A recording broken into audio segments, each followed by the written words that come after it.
Hi, boys and girls. Miss Kathy here from Shaler North Hills Library, and welcome to our next installment of the Magic Treehouse series. Tonight we are going to be reading Tigers at Twilight, book number 19 by Mary Pope Osborne.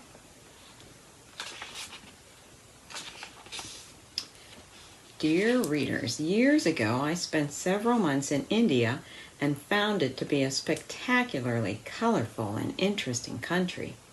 So it was a great joy for me to go back there in my imagination as I worked on Tigers at Twilight. I also did research closer to home. To learn more about tigers, I visited the world-famous Bronx Zoo in New York City. There I saw some magnificent tigers, and I learned that tigers are in danger of disappearing from the earth because so many are being killed by poachers. Many great zoos around the country help educate people about the need to protect wild animals. As I wrote this book, the plight of the tiger greatly touched my heart. I hope it will touch yours too. I also hope that people around the world will work together to quickly save these fierce and beautiful animals. Mary Pope Osborne.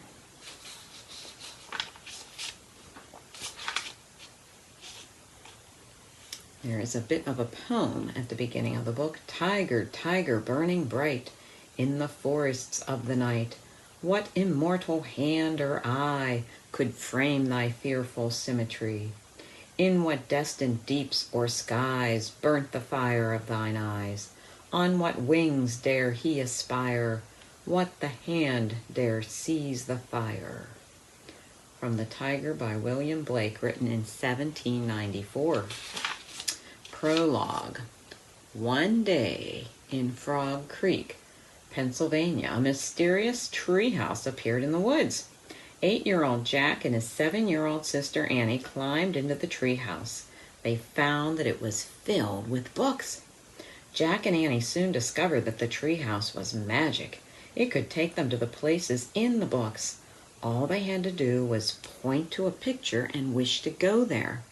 Along the way, Jack and Annie discovered that the treehouse belongs to Morgan Le Fay. Morgan is a magical librarian from the time of King Arthur.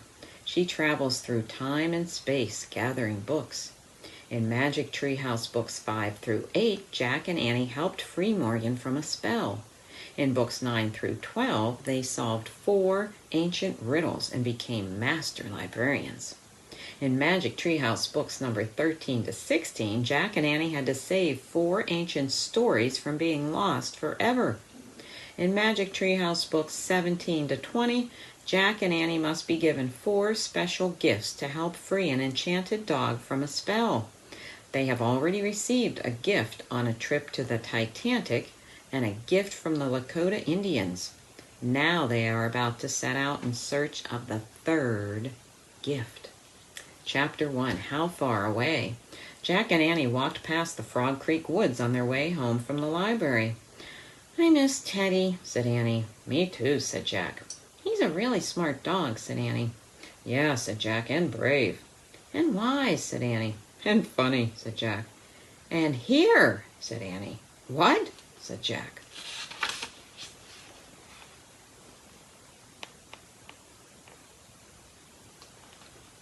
Here! Annie pointed at the Frog Creek woods.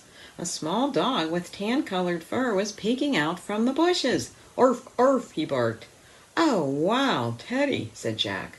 The little dog ran off into the woods. Let's go, said Annie. She and Jack raced after Teddy. The Frog Creek woods glowed with late afternoon sunlight. The dog ran between the trees and finally stopped at a rope ladder. It hung from the tallest oak tree and led up to the magic treehouse. Teddy waited for Jack and Annie to catch up. He panted and wagged his tail. Hi, you, cried Annie. She picked up the little dog and hugged him. We missed you. Yeah, silly, said Jack. He kissed Teddy. Teddy licked his face. Is it time to get our 3rd gift? asked Annie. Teddy sneezed as if to say, of course. Annie grabbed the rope ladder and started up. Jack put Teddy inside his backpack and followed. They climbed into the treehouse. There was the note from Morgan Le Fay.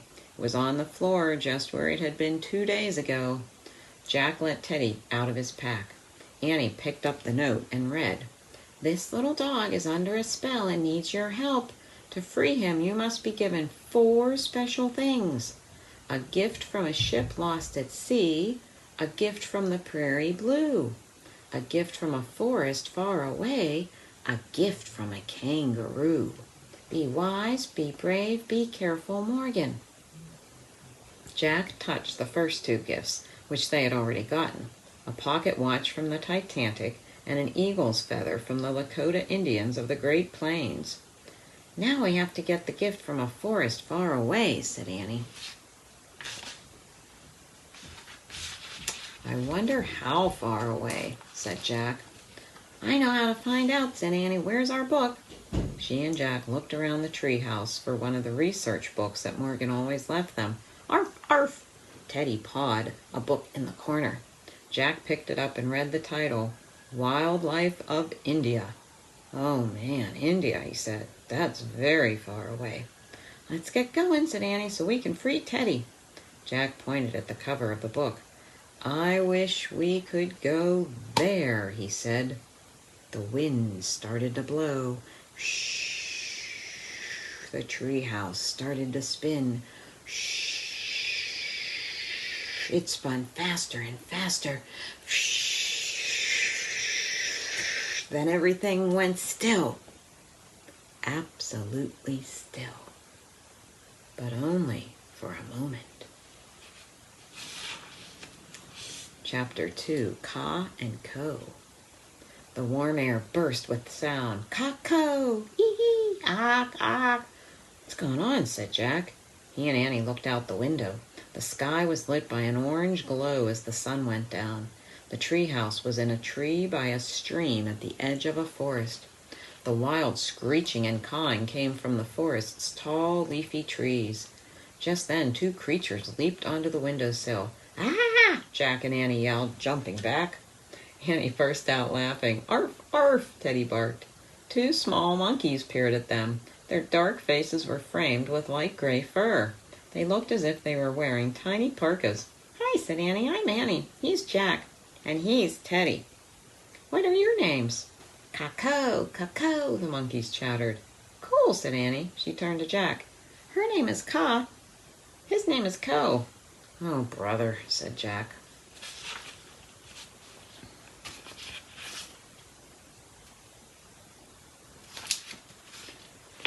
"I bet he is her brother," said Annie. Ka and Ko whooped as if laughing at Annie's joke. Their yellow eyes twinkled.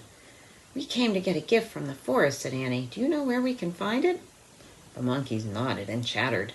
Then they started down the tree. Using their long tails and arms, they swung from branch to branch. They jumped to the ground and looked up. "Coming! Bring Teddy, Jack," Annie said. Then she started down the ladder. Jack quickly flipped through Wildlife of India. He found a picture of the gray monkeys. He read, "This monkey is called a langur." The word langur means having a long tail.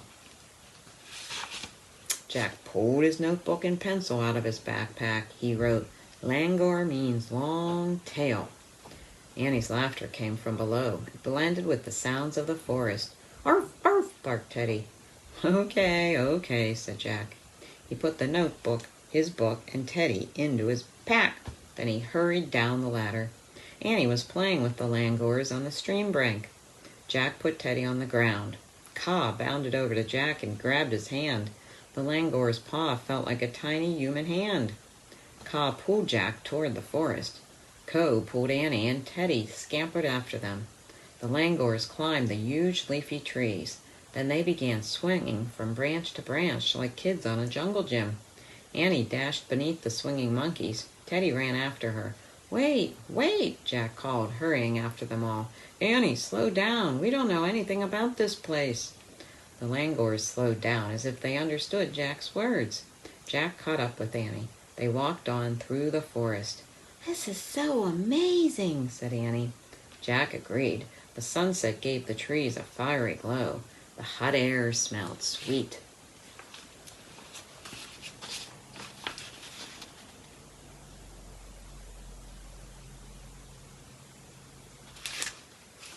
Blue peacocks spread their tails. Yellow birds flew from tree to tree. Small deer ate red flowers in a clearing. It's like paradise, said Annie. Yeah, but don't forget the title of our book, Wildlife of India, said Jack. Wildlife means scary animals, too. Jack noticed long, deep gashes in a tree as they walked by. He stopped. What happened there? He said. Annie shrugged and kept walking. Jack pulled the book out of his pack. There was a picture of a tree with gashes. He read aloud, Tigers sharpen their claws on tree trunks. They leave big gashes in the bark. What? Said Annie. She stopped and looked back at the tree. See what I mean? Said Jack. Tigers live here, and one of them just came this way. Chapter 3, Life or Death. Tigers, said Annie. Cool. Jack read more. A wild tiger eats almost 5,000 pounds of fresh, raw meat a year. Oh, not so cool, said Annie. Jack went on. Tigers usually leave elephants alone, and like many smaller cats, tigers often avoid wild dogs. Teddy growled. Wild dogs, not a shrimp like you, Jack said to Teddy. A tiger would eat you in a minute. Teddy growled again. Arr. Just then Caw and Co began hooting. Coo, coo, coo. The peacocks cried, cock, cock. The small deer made short barking sounds and stamped their hooves.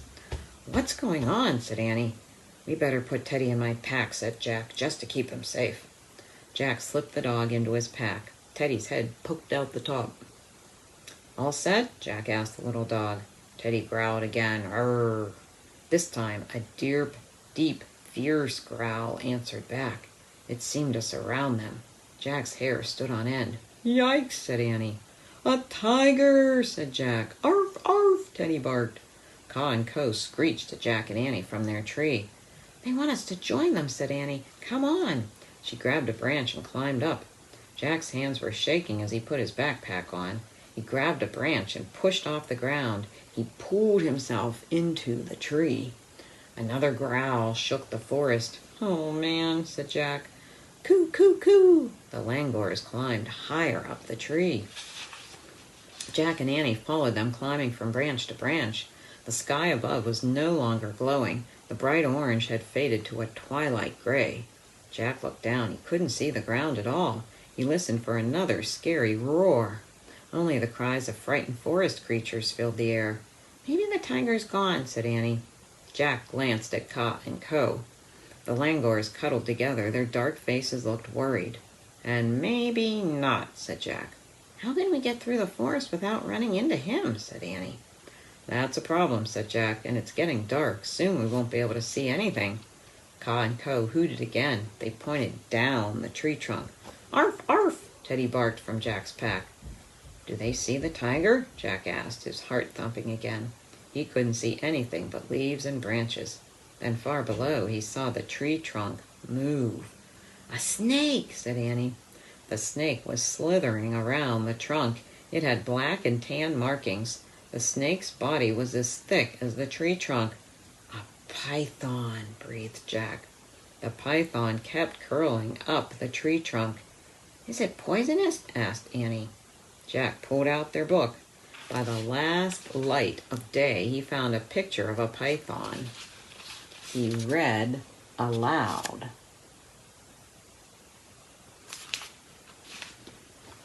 The python is not a poisonous snake. Whew, said Annie. Not so fast, said Jack. He read more. To kill its prey, the python squeezes it to death, then swallows it whole.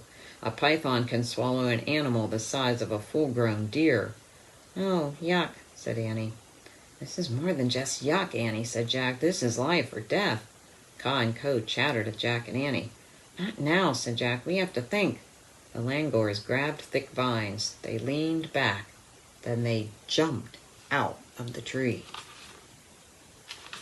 The langurs swung through the air like trapeze artists. They swung over bushes and tall grass and landed in another tree. They screeched at Jack and Annie and waved their arms. I know what they're saying, said Annie. They want us to copy them. For swing time.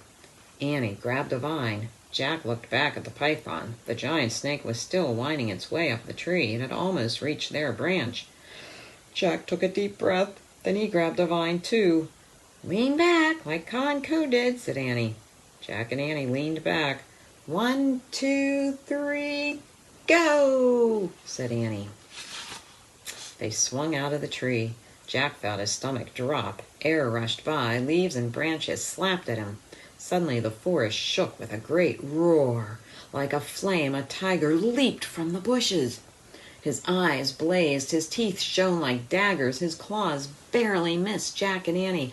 "Ah!" they yelled. The tiger crashed back down into the bushes. Jack and Annie swung into the langor's tree. Jack threw one leg around the trunk. He let go of his vine and held on tightly to a branch. "Oh, man," he said. He was in shock. The langurs patted him as if to make sure he was okay. "Wow, that was fun," said Annie, sitting on a big branch. "Fun? Are you nuts?" said Jack. "The swinging was fun," said Annie. "The tiger was scary." Just then the tree began to shake. Branches snapped below. "Oh, no," said Jack. "Can tigers climb trees?" asked Annie. "Probably," said Jack. He hugged the trunk and squeezed his eyes shut. From below came loud sounds of chewing, smacking, and crunching. Teddy growled. "Urgh." Jack groaned.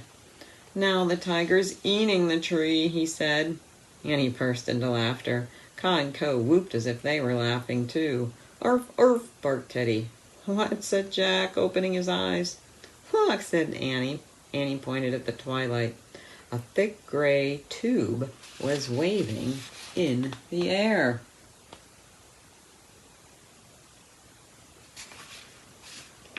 "Another snake," said Jack, horrified. "No, an elephant trunk," said Annie. The trunk wiggled near Jack and Annie as if it were sniffing them. Then it picked leaves from the tree and disappeared. "Let's go see," said Annie. With Teddy still in his backpack, Jack followed Annie down to a lower branch. They peered out at the twilight forest. In the gray gloom, they saw a herd of elephants. One stood beneath their tree, eating leaves. Others munched grass. "Hey, I've got a really cool idea," said Annie. Chapter 5, Night Walk. "Uh-oh," said Jack. "What is it?" "I know how to escape the tiger," said Annie. "Our book said tigers don't attack elephants, right?" "Yeah," said Jack. "So we should travel through the forest on the back of an elephant," said Annie. Jack nodded slowly. "That is a cool idea," he said, "but—" "No buts. I'll get on first," said Annie. She climbed down the tree until she was close to the elephant's back. She carefully lowered herself off a branch. When her feet rested on the elephant's back, she let go of the branch. Then she slowly sat down. The elephant let out a low rumbling sound and shifted her weight. "Don't worry, it's just me," Annie said softly. She patted the huge creature's back. "Thanks, Saba." "Saba?" said Jack. "That's her name," said Annie. "She just told me." "Yeah, right," said Jack. "Arf, arf," barked Teddy. "Come on, Jack," said Annie. "It's not scary." Jack sighed and slowly climbed down the tree. When he was above Saba, he lowered himself off the branch. He put both feet on the elephant. Then he carefully sat down in front of Annie.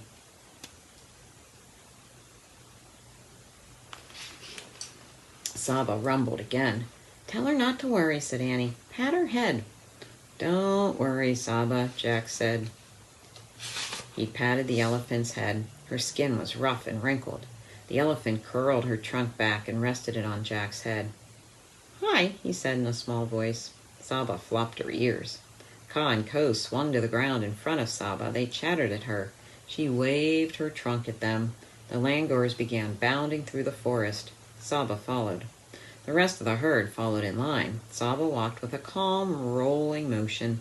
Jack felt as if he were riding over ocean waves. A full moon was rising above the trees. "Where are we going?" Jack asked. "Just relax," said Annie. "Ka and Co know where to go." "Arf, arf," Teddy barked from Jack's backpack.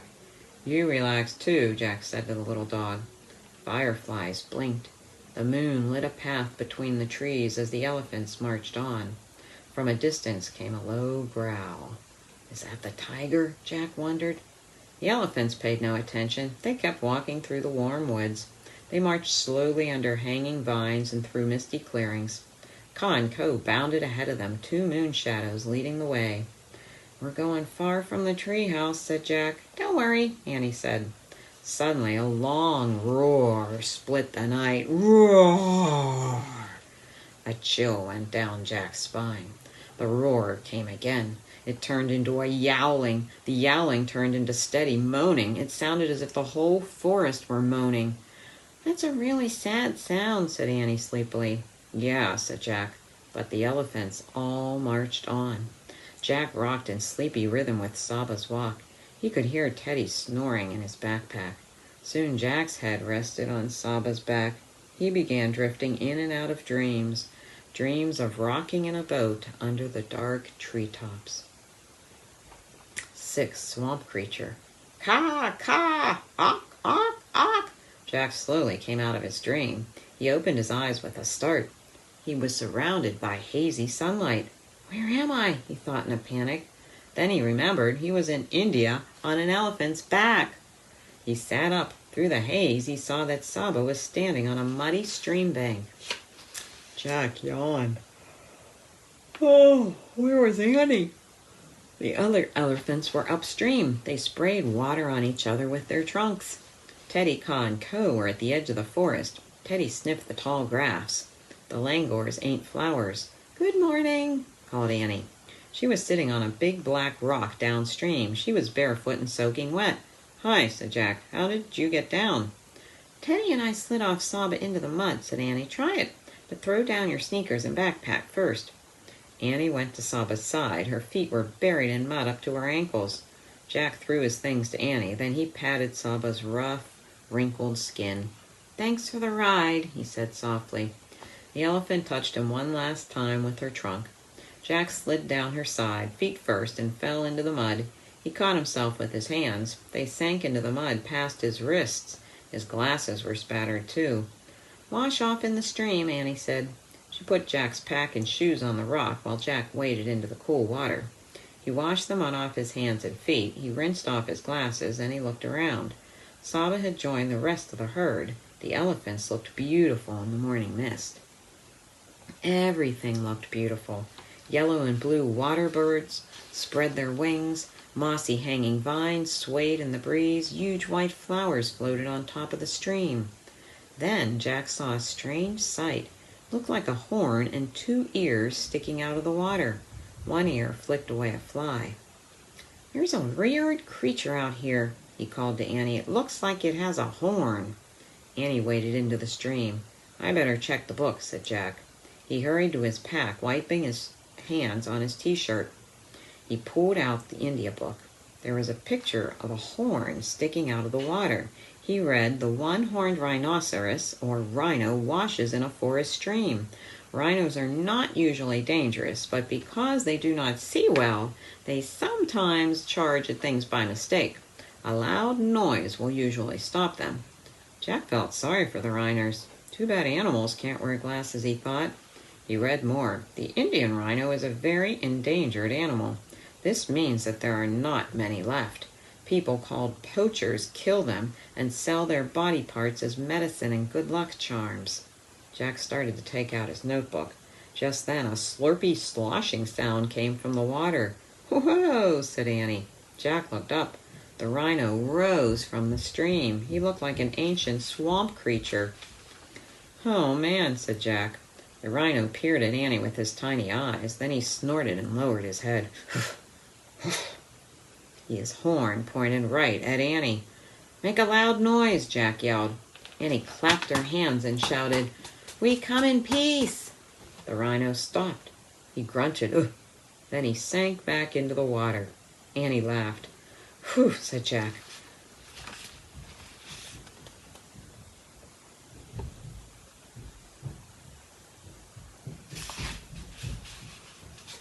"I better take some notes about that big guy. Arf, arf," Teddy barked from the edge of the forest. "And I better get Teddy," said Annie. She hurried out of the stream and ran to get the dog. Jack pulled out his notebook and wrote, "One-horned rhino, an endangered animal, needs glasses." "Jack!" shouted Annie. She was racing toward him with Teddy at her heels. "Come quick!" "What's wrong?" he said. "We found something terrible." Annie was close to tears. "Really terrible." Chapter 7, Trapped. Jack threw his things into his pack and followed Annie to the forest edge. Teddy stayed close to them, whining. Ka and Co bounced around, chattering nervously. As Jack got closer, he saw a tiger. The tiger was lying on his side, completely still. His eyes were closed. His front paw was caught in a trap. "Is he dead?" said Jack. "No, he's still breathing," Annie said. A tear ran down her cheek. "He's worn out from struggling. He must have gotten caught last night. That's the sad sound we heard." "What can we do?" said Jack. "We have to free him," said Annie. She started toward the tiger. Wait, Jack grabbed her. "Tigers eat people, you know." Took a deep breath. "Let's see what the book says first." "Hurry," said Annie. Jack opened their India book. He found a chapter called Tiger Traps. He read, "Poachers catch Indian tigers with steel traps. This is against the law. After trapping a tiger, they kill it and sell the body parts for money. Like the rhino, the tiger is a very endangered species. If the killing does not end, they both face extinction. Extinction means that someday there will be no Indian tigers or rhinos left on Earth." "Oh man, we do have to save him," said Jack. Under the writing was a picture of a steel trap used to catch tigers. Jack studied it. It looked horrible and deadly. "Okay," he said. He showed the picture to Annie. "Here's the plan. I'll push down on this part. The trap will spring open, then you pull his leg out. Got it?" "Got it," said Annie. "Sit, Teddy." The little dog sat. The Langors watched silently as Jack and Annie moved closer to the tiger. He was the most majestic creature Jack had ever seen. His huge head was a dark orange color. He had perfect black and white stripes around his wide face. The leg in the ugly steel trap was bleeding. Slowly, silently, Jack pushed down the lever. He raised the bar off the tiger's leg. The tiger kept sleeping. Slowly, silently, Annie freed the tiger's leg. She stroked his fur gently. "Get well," she whispered. The tiger didn't move. Slowly, silently, Jack and Annie stood up. They turned around. They started tiptoeing back toward the Langors. "Coo, coo, coo," warned Caw and Co.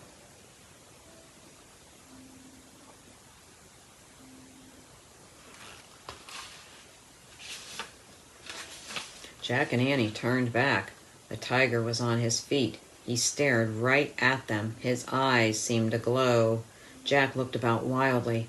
How could they escape? The tiger snarled at Jack and Annie. Then slowly, silently, he started toward them. 8, Wonder Dog. The huge tiger limped closer and closer to Jack and Annie. Jack clapped his hands. "We come in peace," he shouted. But the tiger didn't turn away. His eyes blazed. His lip curled. "Arf, arf!" Teddy barked fiercely at Annie. "Teddy says run and hide," said Annie. She grabbed Jack's hand and pulled him over to the bank. "Wait, what about Teddy?" he cried.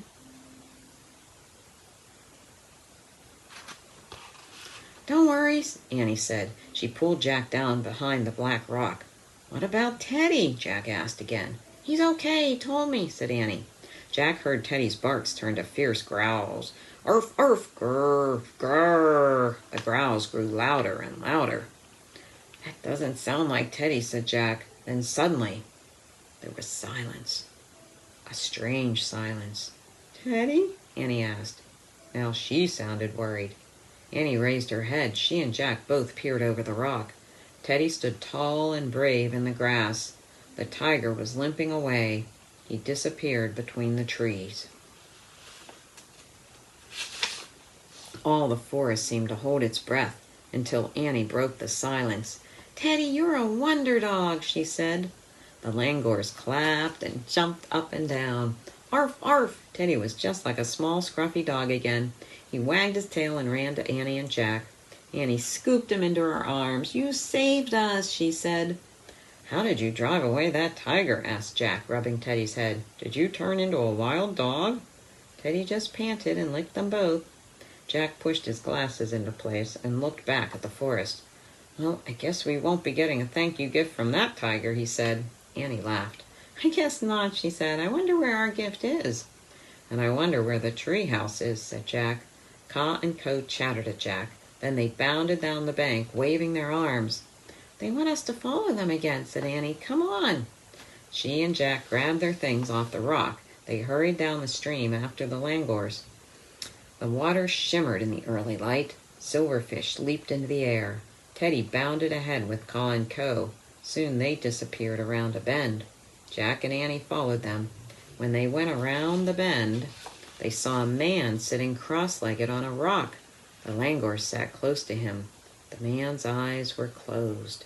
He had long white hair and a long white beard. His skin was brown. He looked very peaceful. Chapter 9, The Hermit. Ka and Co smoothed the man's hair with their little paws and patted his cheeks gently. The man smiled and whispered to the langurs. His eyes stayed closed. Teddy walked up to the man and licked his hands. The man still didn't open his eyes, but he stroked Teddy's fur. "Knock, knock," Annie said softly. "Is someone there?" the man asked. He turned his face toward Jack and Annie. Now his eyes were open, but he did not seem to see them. Jack realized that the man was blind. "Hi, I'm Annie," said Jack. "And I'm Jack," said Jack. The blind man smiled. "Good," he said, nodding. "Would you like to visit with me?" "Sure," said Annie. She and Jack sat down next to the man. "Do you live in this forest?" Annie asked. "Yes," he said. "Are you a hermit?" Jack asked. "Yes," the blind man said. "What's a hermit?" said Annie. "Hermits live far away from other people," said the blind man. "We like to be alone, to think. I live in the forest so I can learn from nature." "How do you learn?" asked Jack. "I listen," said the blind man. "Listen to what?" asked Jack.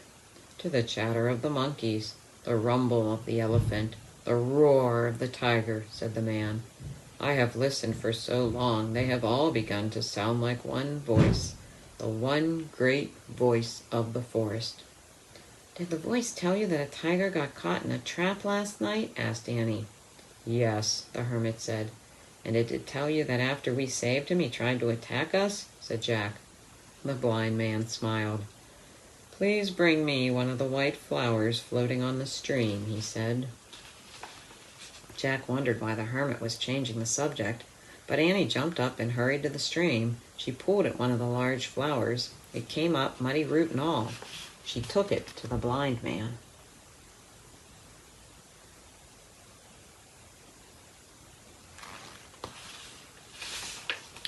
"Thank you," he said. The man touched the flower's large white petals and its sturdy root.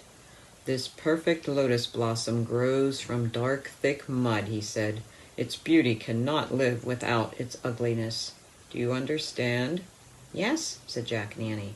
"When you saved the tiger, you saved all of him," said the blind man. "You saved his graceful beauty and his fierce, savage nature. You cannot have one without the other." "Oh, right," said Jack. "Take this lotus as a thank you gift from all the forest for saving our fierce friend," said the blind man. "Our world would not be complete without him." Annie took the gift from the hermit. "A gift from a forest far away," she said. "Arf, arf!" Teddy wagged his tail. The langurs clapped. "We can go home now," said Jack, "if we can just find the way." "Do not worry," said the blind man. "Your house in the trees is close by. The elephants walked in a large circle, so you are back at the place where you started." "Really?" said Jack. The blind man pointed to the sky. There was the magic tree house, high in a nearby tree. "Oh, great," breathed Jack. "I told you not to worry," said Annie. She and Jack pulled on their socks and shoes and stood up. Before they left, Annie touched the hand of the blind man. "Thanks for everything," she said. The man held her hand for a moment, then he took Jack's hand. Jack felt a wave of calm wash over him. "Thank you," he said to the blind man. Ka and Co chattered and held out their long arms. Jack and Annie hugged the two langurs.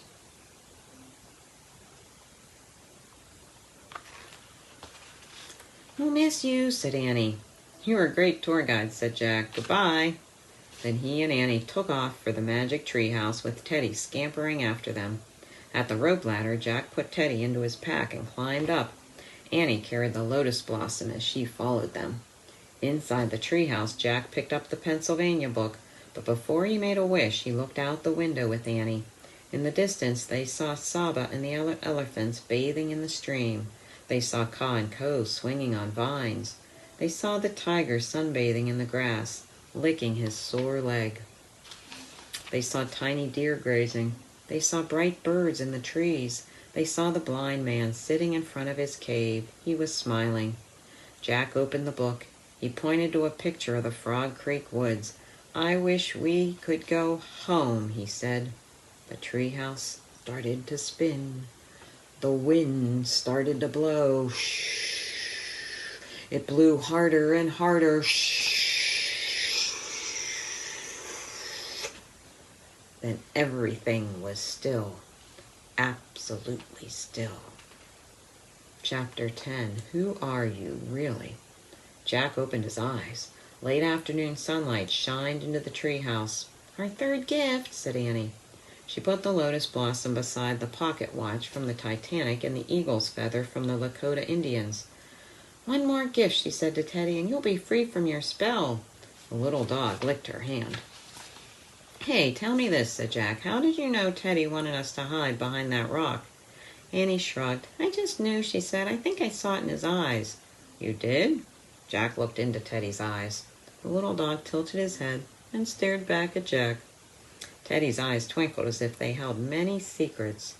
"Who are you really?" whispered Jack. Teddy just smiled a doggy smile and wagged his tail. "Come for us again soon," Annie said. "Okay?" Teddy sneezed as if to say, "Of course." Jack grabbed his pack. Then he and Annie climbed down the rope ladder. When they stood on the ground, they looked up. A little black nose was poking out the treehouse window. "Bye," they called. "Arf, arf." Jack and Annie took off between the trees. Birds sang in the twilight. Squirrels scampered playfully through the leaves.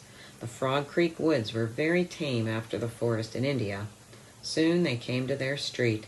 As they walked to their house, the last bit of daylight was slipping away. Before they went inside, Jack and Annie sat on their steps. "I have 2 questions," said Jack. "If the hermit couldn't see, how did he know about the treehouse? And how did he know that we had traveled all night with the elephants?"